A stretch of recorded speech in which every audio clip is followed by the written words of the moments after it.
Have you ever kept a secret so big, so unexpected, that it could change everything in your life? Imagine how one dinner could reveal things no one ever imagined. You see, I never told my son about my salary. I've kept it a secret for years. And I know what you're thinking. Why would anyone hide something like that? But hear me out, because this story has a lesson that will make you look at everything differently. You see, my son Marcus now thirsts, now thirst, now thirst, now thirst, now thirst, now thirst, now thirst, now thirst, thirst, now thirst, now thirst, now thirst, now thirst sick, so thirst. And yet, someone who worked a regular office job, someone who didn't have much but somehow got by. He saw me leave the house every morning, tired in the evenings, cooking meals with what was in the fridge. I was just his mom, the one who did everything for him. But there was something he never knew, something I never told him. For almost 20 years, I worked as a senior executive at a multinational corporation, earning a $40,000 monthly salary, making decisions that affected thousands of people. I signed million-dollar contracts and managed budgets in the hundreds of millions. I wasn't just another employee, I was a key player in a huge company. Yet I never told Marcus. Why? Because money was never something I needed to brag about. I wasn't interested in showing off. I didn't want him to grow up thinking money was the most important thing. I wanted him to value effort, hard work, and dignity above all else. I lived in the same small, modest apartment for years, wearing the same leather handbag until it wore out. I shopped at discount stores, cooked at home, saved every penny, and made smart investments. I was quietly rich, but I didn't need to show it. I didn't need expensive jewelry or fancy cars to feel good about myself. Because true wealth isn't about what you own, it's about how you live. So why am I telling you this? Why am I revealing all of this now? One day, Marcus called me and his voice sounded different, nervous. It reminded me of when he was a kid and had done something wrong.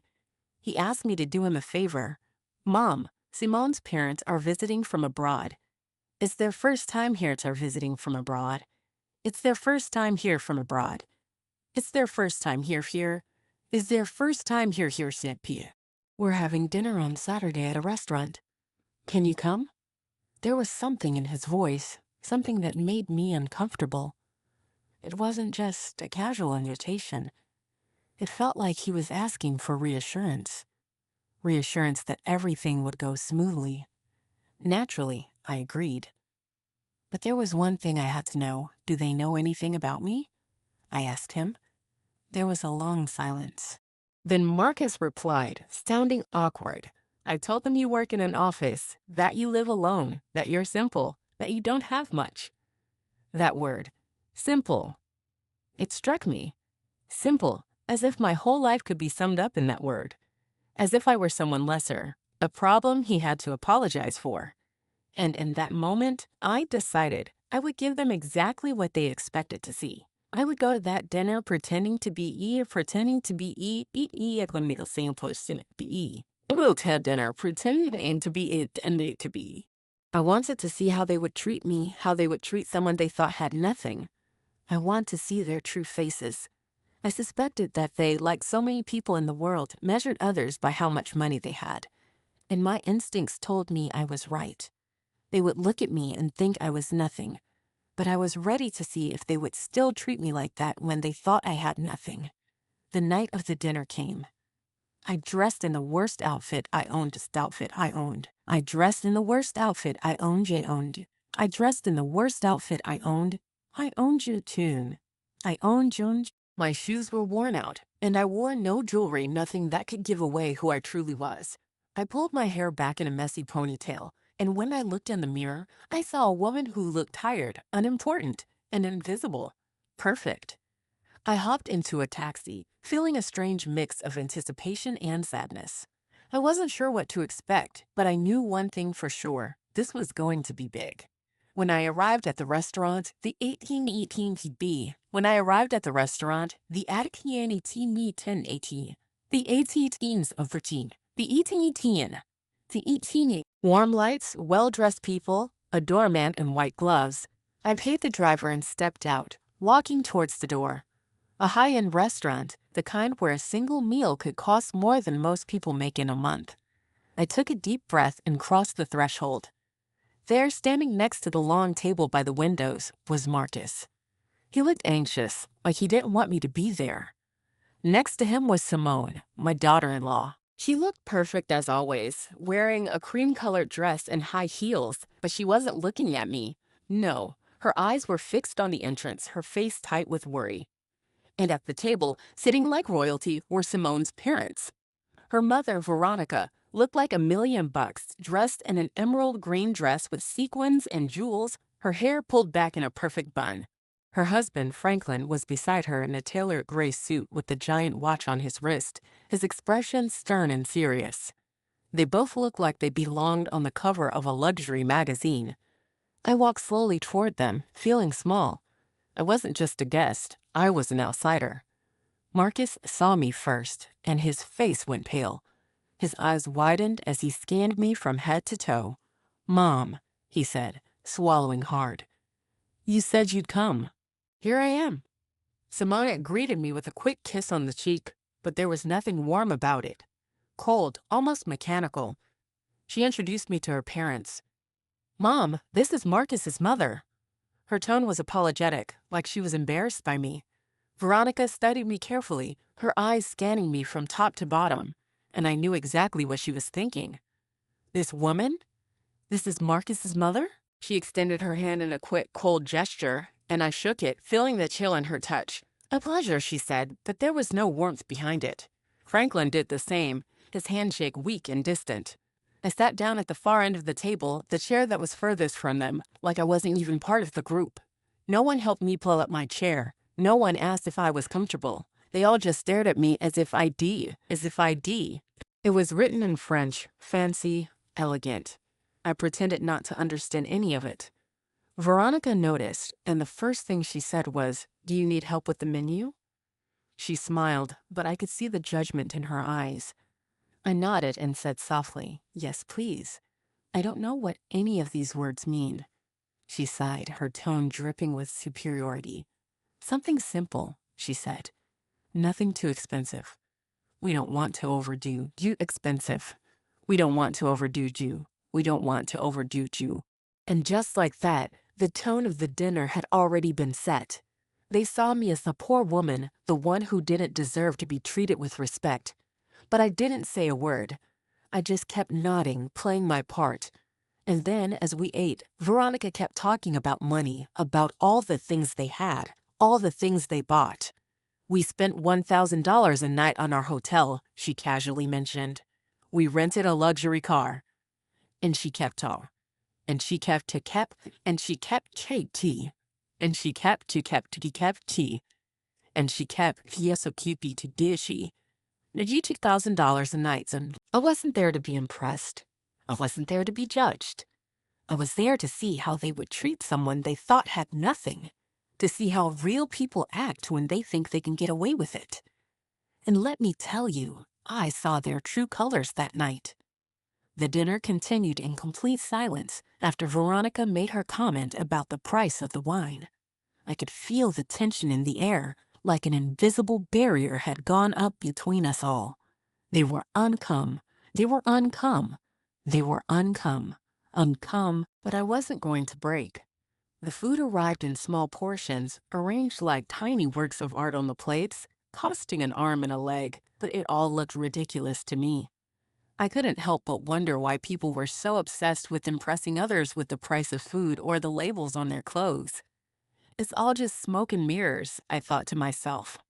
I sat quietly as Veronica continued to talk about her travels, her wealth, and Ethan. He sat quietly as Veronica continued to talk about her travels, her wealth, and DC. She mentioned how they had bought a few $1,000s worth of items from stores and how they had rented luxury cars wherever they went. I didn't react. I simply nodded and smiled, keeping my voice calm. "How lovely," I said. But deep inside, I was boiling. I was angry, but I wasn't going to let them see it. Not yet. Veronica looked at me with a smirk, like she was waiting for a reaction. But I gave her nothing. She continued, thinking. She continued, thinking. thinking. She continued. Think and think it, thinking over. She continued. Think in termsum. She continued. Think into thinking thinking food. She was so wrapped up in her own wealth that she couldn't see it. Then she asked, Aura, what exactly do you do? You work in an office, right? Her voice was sweet, but there was an underlying tone of judgment, as if she was trying to figure out how I fit into the picture. As if I were less than her. I didn't hesitate for a second. I looked her in the eye and said, yes, I work in an office. I do a little bit of everything, paperwork, as though I do a little bit of everything, paperwork, org, and fact. I deliberately kept it vague, making sure she saw me as just another ordinary woman with nothing special about her. Her eyes narrowed, and I could see the wheels turning in her head. She was trying to figure out how someone like me could even get by with such a small job. I see, she said, her tone shifting. Administrative work. Well, it's good that you stay busy. After all, every job is respectable. I smiled politely, but inside, I tell every job is respectable. I smiled politely, but inside, I've such as Aish. I smiled politely, but inside, I think this I've as ein, Thikihiti. I've inside I've yell. She couldn't have been more condescending if she tried. I was just some woman who worked in an office, doing menial tasks, right? The poor mother who couldn't keep up with her rich family. But then, as the evening wore on, I saw it. They began to underestimate me. They started treating me like I was invisible, as if I didn't even matter. They spoke to each other as if I weren't there, assuming I wouldn't understand anything they were saying. And that's what just and that's what's. Wait, that's what's simplicity. And that's what's like, Alpha A with G. Eli does. When I is. She's the, that's a third most T. And if you get in. They were looking down on me. All their talk about money, about luxury, about how much they had, it wasn't about impressing me. No, it was about proving something to themselves. It was about showing off, about making me feel small, about reminding me that I was nothing in their eyes. Veronica continued with her tales of how much she spent on the hotel, the car, the clothes. Every word she spoke was laced with pride, like she was bragging. I felt my bay. I felt my bay to make pores. I felt my bay off blood, bang, bang. I felt my bays in black. I felt my bay. I wasn't going to let them see how much their words stung. But the real dagger came when she said, you know, Era, we always try to give Simone and Marcus the best. We helped them with their house down payment. We paid for their honeymoon. We've given them everything, and we expect them to do well. That's what we do for our children. We want them to have everything we didn't have. It was a subtle insult, hidden under the guise of kindness, but I see in under the guise of kindness, that I see under the guise of kindness, that I see of, he see he, and clap, but I see Simone in just Floridian. But I see it in so, yes, that see e. And you, Aura, what have you done for Marcus? She asked, her tone sharp. Did you help them when they got married? I almost laughed. The question was dripping with judgment. She was asking me what I had given my son, as if everything should be measured in terms of money. She was asking me how much I had financially supported my son, as though love could be bought with cash. I took a deep breath and answered. I gave them what I could, a small gift. That the that for them, deaf, that fair, that's the, that's thing, that the of them is vesting, that. How sweet, she said. But of course the amount doesn't matter. It's the thought that counts. But I could see the judgment in her eyes. She didn't believe me. She didn't believe that I could possibly love my son if I didn't give him thousands of dollars. That's what people like her thought. They thought love was about buying things, about giving money, about impressing with wealth. I felt the anger rising in me, but I stayed calm. I couldn't let them see how much they were getting under my skin. I kept my smile and my quiet voice, and I let them talk. The conversation turned to wine. Veronica took a sip and looked at me with a smug expression. This wine is from an exclusive region in France, she said, swirling it in her glass. It's $200 a bottle, but when you know quality, you don't skimp. I know. Hana's quality, you don't skimp. I know. I usually drink the cheapest wine, I said, my voice soft.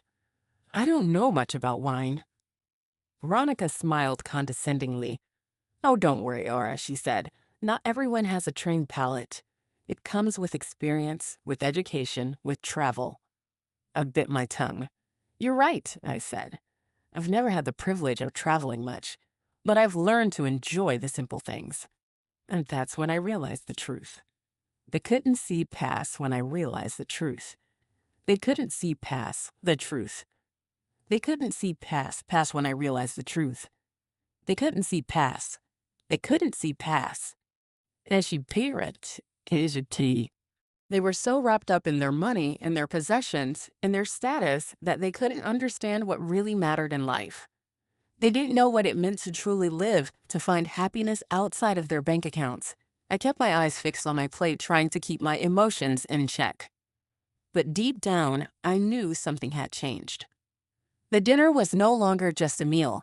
It was a test to see how far I would let them go and how much to see how far I would let them go and how much, and to see how much I chew. See how far how and how much to see how far I would let them go and how much to see how far I would let them go. Era, I think it's time we talked about something important.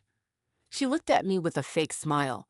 We just want what's best for Marcus and Simone, and that's why we believe it's important that you don't cause them any more stress.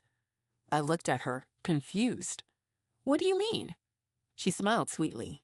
Well, at your age, living alone with a limited salary, it's natural for Marcus to worry about you.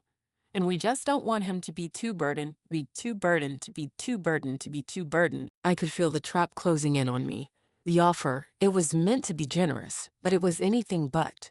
It was a way for them to control me, to offer me a solution that came with strings attached. They thought they could buy me off. They thought they could make me disappear from Marcus's life. And that's when I decided I wasn't going to take their pity. I wasn't going to let them control me or Marcus or anyone else. They could offer me their money.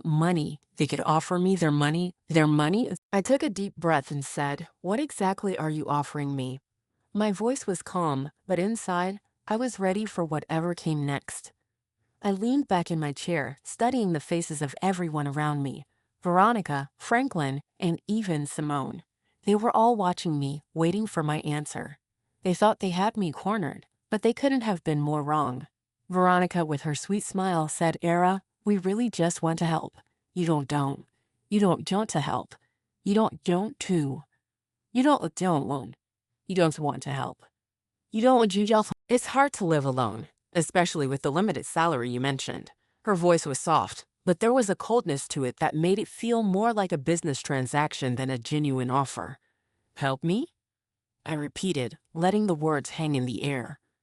Help me with what exactly? She looked at me with pity in her eyes, like she was doing me a favor, when in reality, it was the opposite. She was trying to buy my silence, to buy my silence, to buy. Franklin, sitting beside her, shifted uncomfortably in his chair. We know it's not easy for you, Era, he said, his voice low, almost as if he were trying to sound reasonable. We just don't want Marcus to have to worry about you all the time. It's a lot for him. I couldn't believe my ears. They actually thought that offering me money would solve everything? That somehow, if they gave me enough, I would disappear, go away, and stop being an ish. But what they didn't understand was that I wasn't a problem.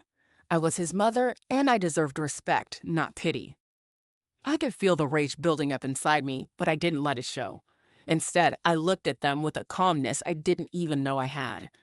I wanted them to see me for what I was. Someone who had been through the grind, someone who had earned every penny they'd ever made. Let me get this straight, I said, my voice firm. My voice firm. You thought.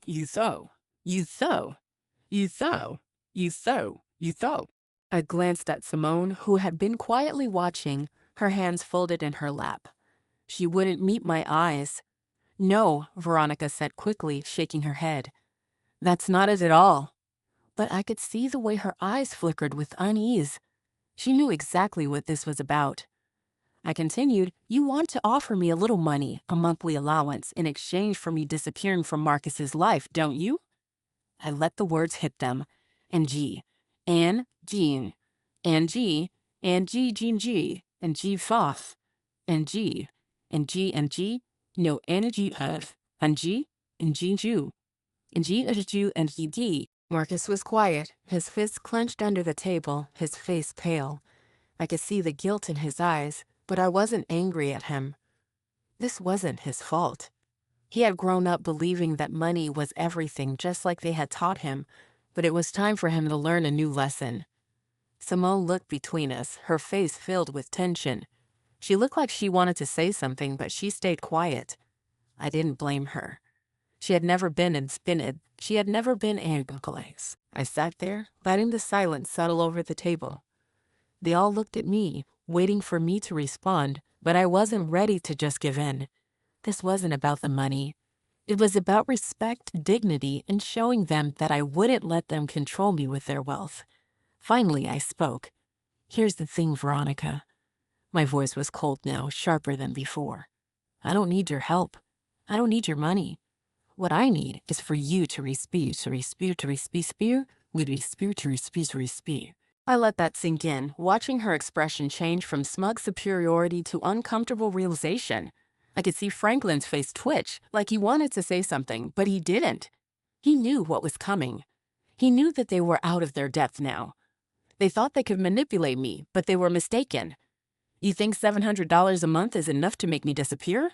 I continued, my voice steady, but there was power in it, non-voice steady. But there was power in it, nanas. Not voice steady, but there was power in it, knife to say, is that what you think I'm worth? $700 a month for me to stay out of your precious son's life? Veronica shifted in her seat, uncomfortable, but still trying to maintain her composure. We're just trying to help you live more comfortably, Era. You're not getting any younger, and we want Marcus to have peace of mind. That's all we're trying to do. I shook my head, not buying it for a second. You don't understand, do. You don't understand. Do understand. Do es. You don't understand. Do. Do esstand. Do least. Do sites do. You don't understand. Do at the sake. And I don't need you to buy my silence or my absence. I paused, letting the weight of my words hang in the air. They didn't know who they were dealing with. You spent the whole night talking about money, I said, my voice cutting through the tension like a knife. You've measured my worth by how much I have or don't have. But you're missing the point. They all sat there frozen, not knowing where this was going. I looked at Veronica right into her eyes. Money does. Money does. Money does. Money does. That yen does. Money does. Does I? Does it? Can't does. You can't buy respect, Veronica. You can't buy real love. And you definitely can't buy me off. Veronica's face turned red, and for the first time, I saw the cracks in her carefully constructed facade. She was angry, but she was also scared. Scared because I had just exposed her. I had shown her that her wealth meant nothing to me, that her power was useless. Simone was looking down at her plate, her hands tightly gripping the edge. I could see thee. I could see thee gripping the edge. I could see thee, V. I could see thee. I could see thee. I could see these toes. This wasn't her fault. She had been raised in a bubble, surrounded by people who believed money was the key to everything. But I could see her awakening. I could see her starting to understand. You really think I care about the money you want to give me? I continued, my voice low and controlled. What I care about is how you treat people, how you see them. And tonight, you show me everything I need to know.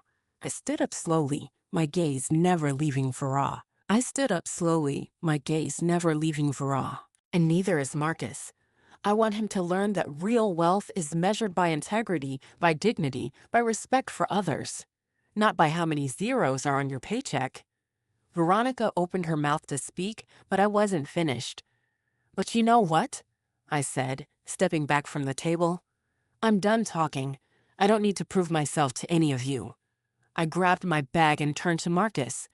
He was standing now, his face a mixture of confused, his standing now, his face a mixture of confused. We're done here. I walked toward the door, feeling the eyes of the room on my back, but I didn't care anymore. I had said what I needed to say. I had protected myself. I had set my boundaries, and there was nothing they could do to change that. As we stepped out into the night, the cool air hit my face, and I felt lighter, freer than I had in years. For the first time, I wasn't pretending to be something I wasn't. I wasn't hiding behind a mask. I wasn't hiding behind a mask of mask. Oh, I wasn't hiding behind a mask ish tashin intikinicals. I wasn't hiding behind a mask in a shit. Any chef schools. I'll exhausted. How he chef. But as we walked away, I couldn't shake the feeling that this wasn't over yet. What happened next would change everything. And trust me, it's something they'll never forget. We stepped out of that restaurant, and for a brief moment, I thought I could finally breathe. It felt like a weight had been lifted off my shoulders, like I had finally said what needed to be said. I wasn't pretending anymore. I wasn't hiding behind a mask of humility. I was just hiding behind a mask of humility. I was just hiding behind a mask of humility. I was just out. I was just such a biz. I was just a fool watched the ocean way. And everyone angel But as we walked to the car, I couldn't shake the feeling that this wasn't over.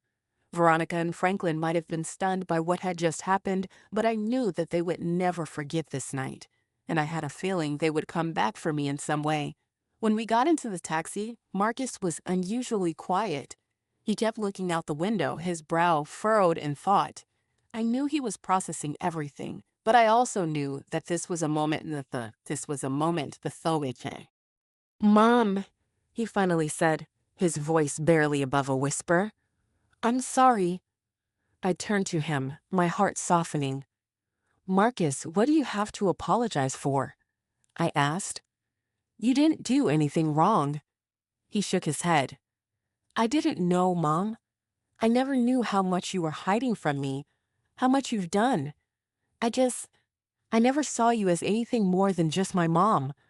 But tonight, I saw who you really are, and I'm ashamed. Why would you be ashamed? I never wanted you to know. I wanted you to grow up without depending on me, without using my success as an excuse not to fight for yourself. Marcus sat there, his hand gripping the seat tightly. I feel like I've been blind, Mom. I never thought to ask, never thought to question.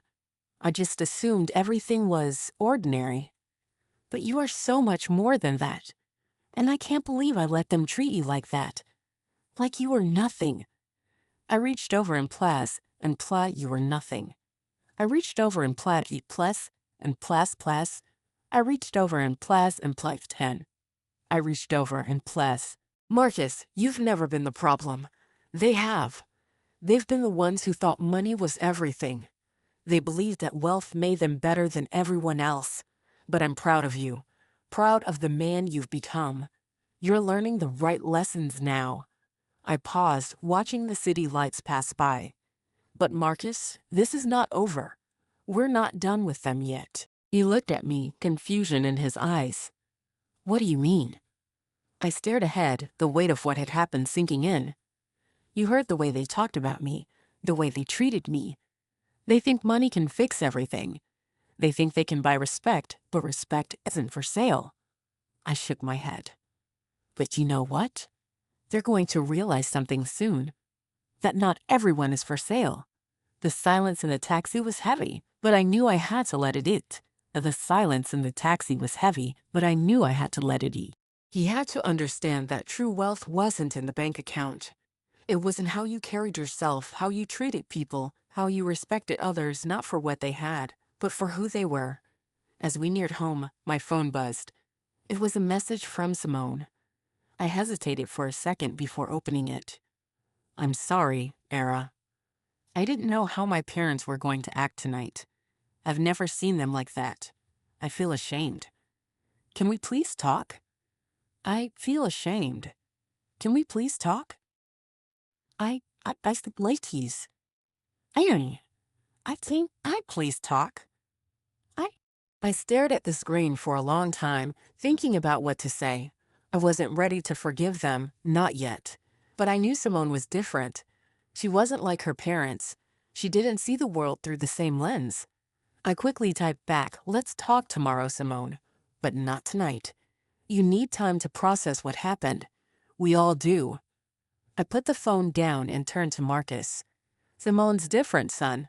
She's not her parents. But she needs to un her parents. But she needs to un her parents. But she needs to un her parents. But she needs to un she un. And think she tea.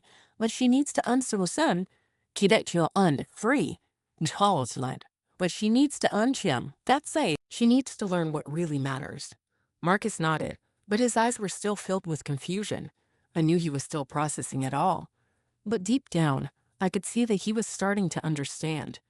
We arrived home, and the quiet of the apartment wrapped around me like a comfort.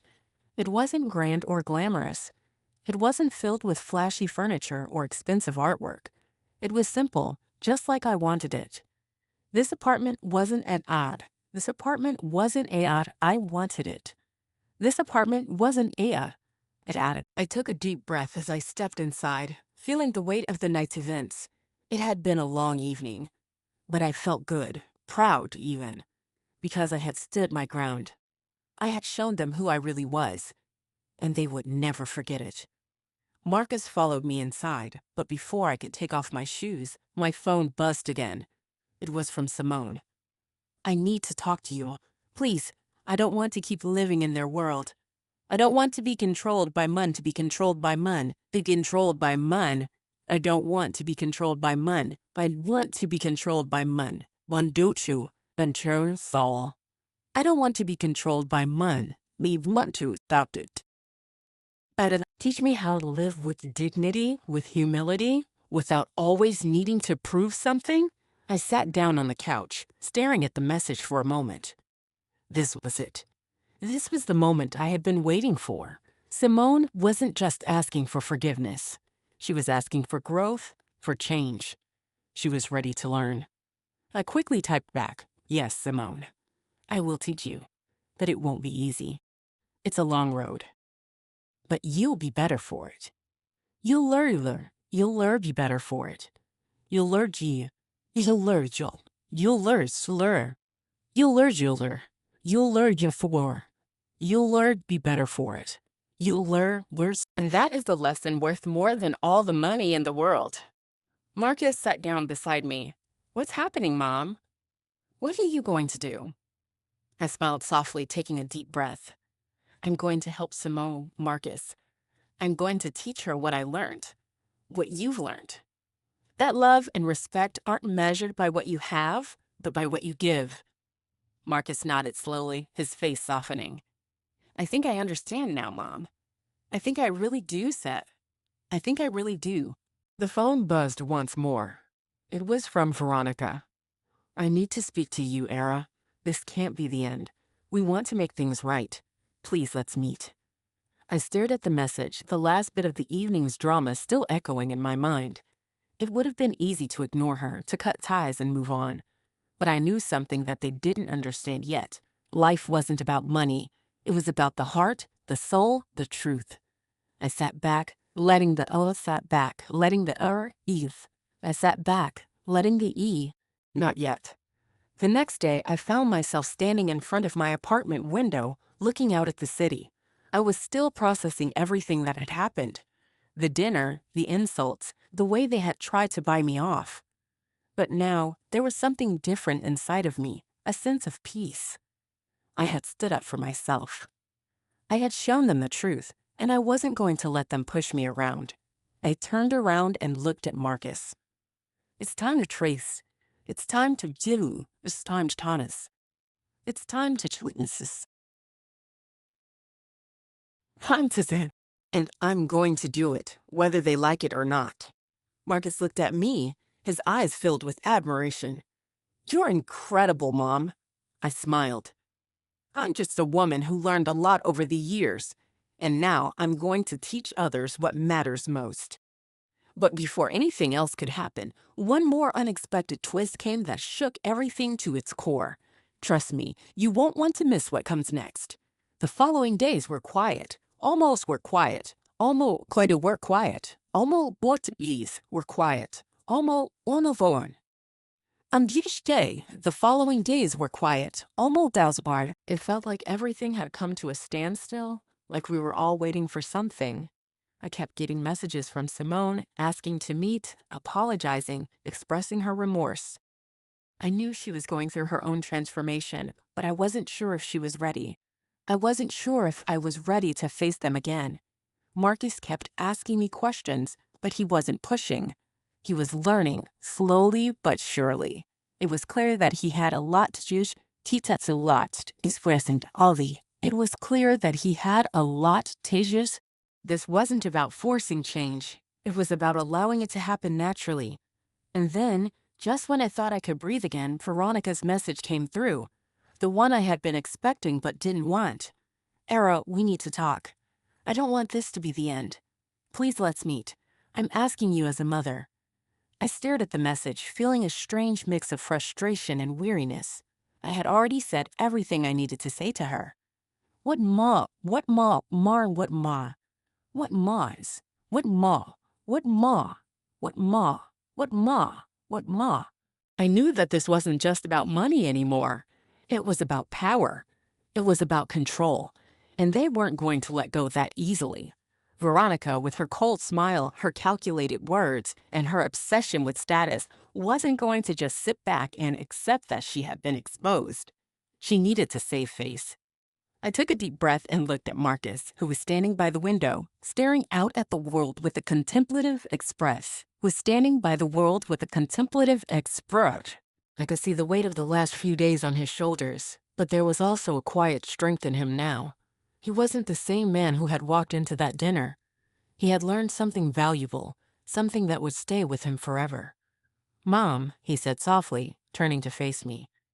What are you going to do? I looked at him, my heart swelling with pride. I'm going to meet with her. I have to. He raised an eyebrow, a flicker of concern. Concerner. I nodded slowly, my voice steady. Yes, I'm sure. But this time it will be different. I'm not going in there to beg for anything. I'm going in there to set boundaries, to make sure they understand that I will not be controlled. Not anymore. Marcus looked at me for a moment, then nodded. I understand. Just be careful, okay? I smiled and patted his arm. I will be. You've taught me well. The next day, I found myself standing at the the same place where I had been treated like an outsider, like a burden. But today, it felt different. I felt different. I walked in with my head held high, wearing a simple outfit, nothing flashy, nothing expensive. I didn't need to prove anything to anyone. I had nothing to hide. As I walked to the back of the restaurant, I saw them, Veronica and Franklin, sitting at a table by the window, looking like they had just stepped out of a high-end may.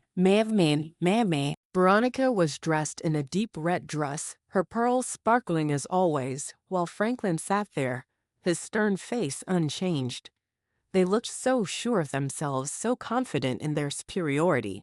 But today, I wasn't intimidated. I approached the table slowly, my heart steady. They both looked up at me as I stood there, and for the first time, I saw something flicker in their eyes. Fear. It was quick, but it was there. They knew this wasn't going to be. They couldn't buy me off with a simple offer anymore. Veronica stood up, her posture still perfect, her smile still cold. Era, she said, her voice dripping with false sweetness. I'm glad you agreed to meet. I just want to apologize for the way we acted the other night. It wasn't right. We were trying to help, but we clearly went about it all wrong. I didn't sit down. I didn't let her manipulate me again. I stood tall, my gaze on one. I'm not here for an apology, Veronica. I'm here because we need to set some ground rules. Franklin raised an eyebrow, clearly surprised by my bluntness. Ground rules? He repeated, his tone a mix of confusion and irritation. What do you mean by that? I looked directly at him, my voice calm but firm. You've crossed the line. You treated me like a problem to be solved with money. You tried to buy my silence, my absence for Marcus, my absence for Marcus. You tried to control me, to make me into someone I'm not. And that's not going to happen. Veronica opened her mouth to speak, but I held up my hand, silencing her. I'm not done. You don't get to decide what's best for me, and you don't get to decide what's best for Marcus. He's a grown man. He doesn't need your money or your constant control. And neither do I. I paused, making sure they were both listening. So here's what's going to happen. You're going to stop acting like you own Marcus, and you're going to stop making him feel like he owes you for the life you gave him. Franklin opened his mouth, clearly about to argue, but I cut him off again. No, you've had your chance to speak.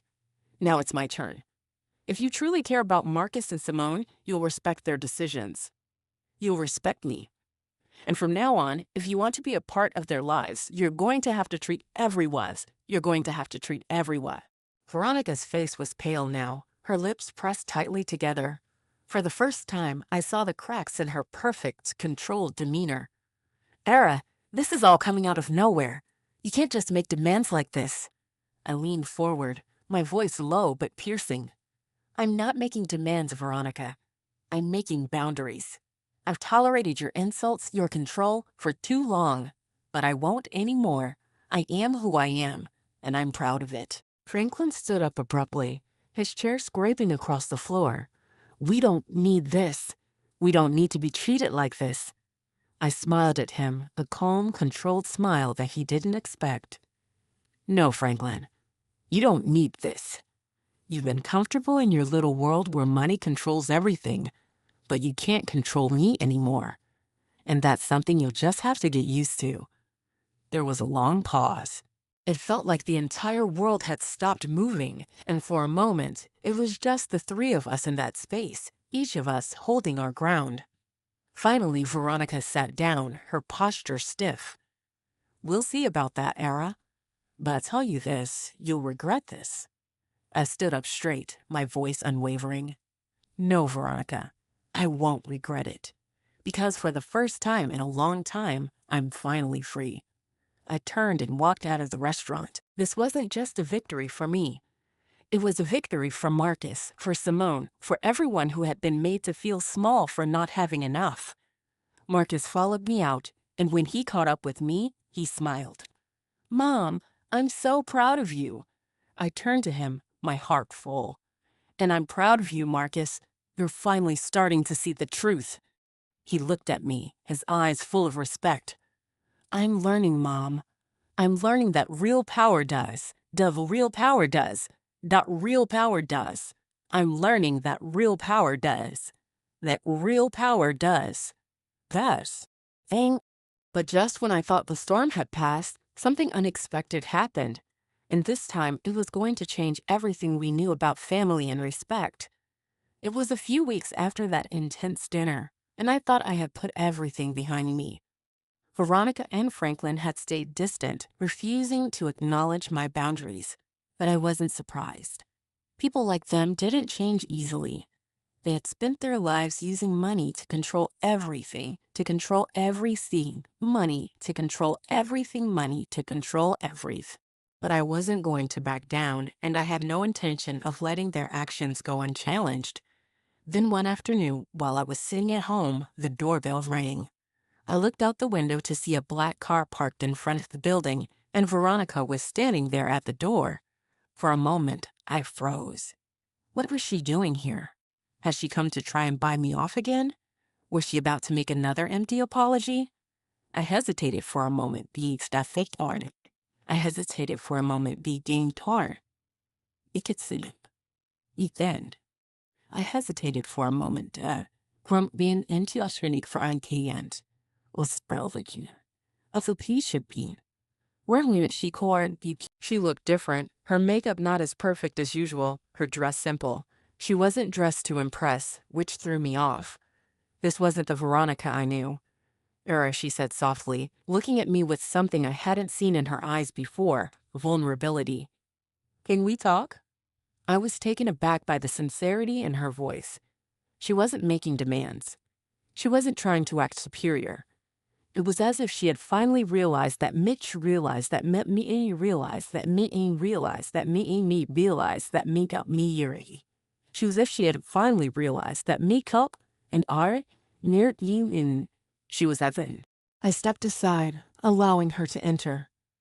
What do you want to talk about, Veronica? She took a deep breath, almost like she was preparing herself to say something she never thought she would say. I've been thinking a lot about everything that happened. About what you said, about how he treated you. And I realized something. I was wrong. Her words hung in the air, and for a moment, I couldn't believe what I was hearing. She was admitting she was wrong. I never thought I'd hear those words from her, but here she was, standing in front of me, admitting that everything she'd done was out of line. I never understood how you could live so humbly without needing to prove anything, she continued. And maybe I was too focused on money, on status, on appearances. I treated you like you were less than me, and I see now how wrong that was. I stayed silent for a moment, letting her words sink in. That are being her words sink in. These thing. Vegan ball the ETC. Veronica, the woman who had tried to buy my silence and make me feel inferior, was finally acknowledging her mistakes. I didn't know if I could forgive her right away, but this was the start. I've come to realize that money isn't everything, she said, her voice soft. I spent so much time building wealth, thinking that it would give me power, but I never considered what I was doing to the people around me, what I was doing to my own family. She wasn't the same person she had been at that dinner. But could I believe that she had truly changed? I don't expect forgiveness, she said, but I do hope you'll give me a chance to make it right. Not for me, but for Marcus and Simone. I took a deep breath, thinking about everything that had happened. This wasn't easy for me. Forgiving people like Veronica and Franklin wasn't something I could do overnight. But what I did know was that this Moa, but what I did know was that this Mullen.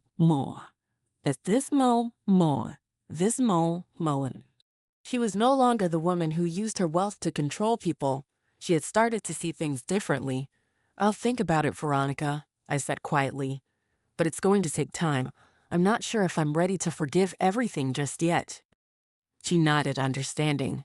I know, but I wanted you to know that I'm truly sorry. I don't want money to be the thing that defines us anymore. Not me, not Marcus, not anyone in our family. Not me, not Marcus, not anyone in our family. She was anyone in our family.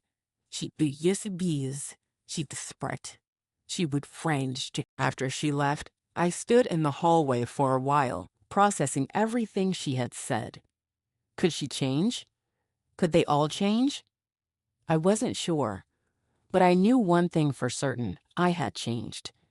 I'd found my voice. And I wasn't going to let anyone, no matter how rich they were, take that away from me. The next day, Marcus called me. Mom, can we talk? His voice sounded different, softer than usual. When I heard him say that, I knew he had been thick. I knew he had been thick and thee. He had been thud and he had. I knew he had been thee. He had been processing his own feelings about his parents, and I could tell this was a turning point for him. We sat down together in the living room, and for the first time, he opened up fully to me. I've been thinking a lot, Mom, about everything, about how I saw you, how I saw myself, and how I saw Simone's parents. And you were right. I looked at him, waiting for him to continue. I grew up believing that money was everything, that it was everything, that it was irreconcilable, that it was a zieving with Ev, that it was a teaching the kingdoms, it was a thing, that it was a intuitive eater, 80s, it's also easy B2P. Is it leading? But I see now that I was wrong. Tears welled up in my eyes as I listened to him. My son, the man who had once been so focused on material things, was finally understanding what truly mattered. It was the moment I had been waiting for. I'm sorry for how I treated you, Mom, he said quietly. I was blind, but I see now. I see that love, respect, and happiness don't come from money. They come from the heart. I pulled him into a hug. I pulled him into a hug. You don't have to apologize, Marcus. You've learned the most important lesson of all, and I'm proud of you. The weeks that followed were filled with change. Simone came to visit me just like she had promised. This time there was no pretension, no masks. She was real, open, vulnerable.